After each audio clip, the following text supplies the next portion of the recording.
All right, let's dive straight into this explainer. Look, if you're a junior doctor, stepping into the ICU can honestly feel like landing on a completely different planet, right?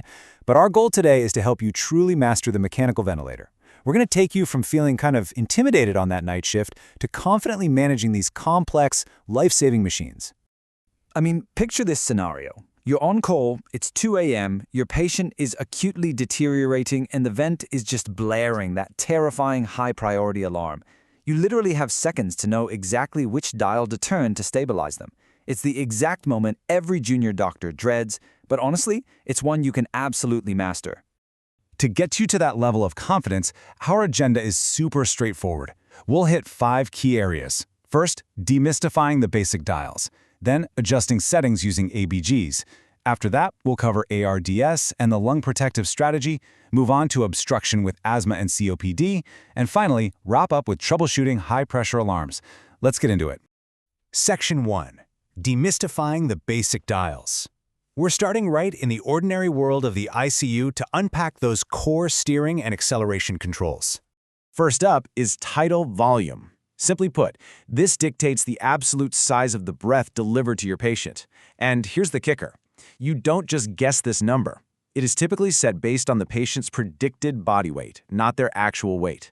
Keeping this volume relatively low is your absolute best defense against over-distending those lungs and causing what we call ventilator-induced lung injury, or VIIL.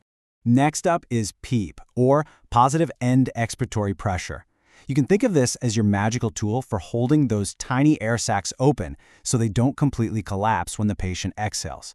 PEEP is what improves your oxygenation and prevents atelectasis, that really dangerous cyclical collapsing of the lungs. Then we've got FiO₂, which is just the actual concentration of oxygen you're delivering. Now sure, you might start at 100% during a crazy emergency intubation, but prolonged exposure to high oxygen levels, that actually causes oxygen toxicity. So your ultimate goal is always to use the lowest FiO₂ possible to achieve satisfactory oxygenation. Okay, so right after intubation, you need a concrete, reliable roadmap for standard, safe starting settings. Generally, you'll place them in assist control volume control mode. You want to set that tidal volume to 6 cc's per kilo of ideal body weight. Start the FiO₂ at 100%, dial in a baseline PEEP of 5 to 10 centimeters of water, and just match whatever their pre-intubation respiratory rate was. Section 2. Adjusting settings using ABGs. Because once your patient is finally stabilized, we have to rely on arterial blood gases to make those really critical, nuanced adjustments. I absolutely love this 2 buckets analogy because it radically simplifies analyzing ABGs at the bedside. Think of it like this. If your patient has an oxygenation issue, like hypoxia, you reach into the first bucket and fix it by increasing either the PEEP or the FiO₂. But if they have a ventilation issue, meaning their CO2 is climbing and they're acidotic, you reach right into the second bucket. To blow off that excess CO2, you just increase their respiratory rate or their tidal volume. It really is that simple. Moving on to Section 3, ARDS and the lung protective strategy. Now we need to adapt our settings to battle our first major clinical monster. ARDS is characterized by diffuse alveolar damage, which leaves the lungs incredibly stiff, super heavy, and highly prone to further injury. So, managing an ARDS patient requires a highly disciplined lung protective strategy. Your primary job here isn't actually just to oxygenate the patient, it's to strictly prevent the ventilator itself from dealing more damage to those fragile lungs. When we think about lung compliance and the static pressure-volume relationship, we realize exactly what we're fighting against. On the lower volume end, we absolutely have to avoid atelectrotrauma. That's where underinflated lungs repeatedly collapse and violently shear open. But on the high volume end, we must avoid volutrauma, where we push the lungs so hard that they dangerously overdistend. The whole game is just trying to stay safely in that middle zone. To prevent that dangerous zone of overdistension, you must relentlessly monitor and target a plateau pressure, or P-plat, of 30 centimeters of water or less. This pressure reflects the true compliance of the lungs, and keeping it below 30, that is totally non-negotiable for survival in ARDS. Similarly, you really need to watch the driving pressure. This is just the difference between your plateau pressure and your PEEP. You want to target a driving pressure that is strictly below 15 centimeters of water. Keeping this particular number low has been shown to significantly reduce the risk of ventilator-induced lung injury. So the crucial takeaway for managing ARDS is relying on established protocols. You're going to drop those tidal volumes down to a really low 4 to 6 milliliters per kilo.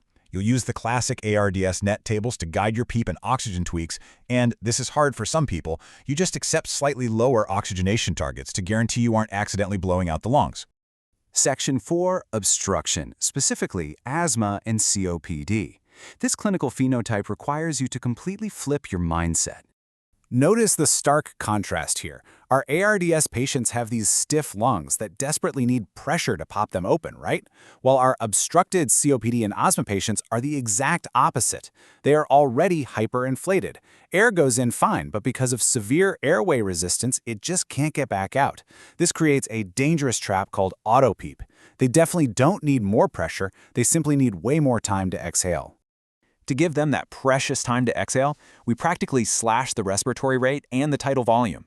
We maximize their expiratory time, aiming for an I to E ratio of 1 to 3 or even 1 to 4.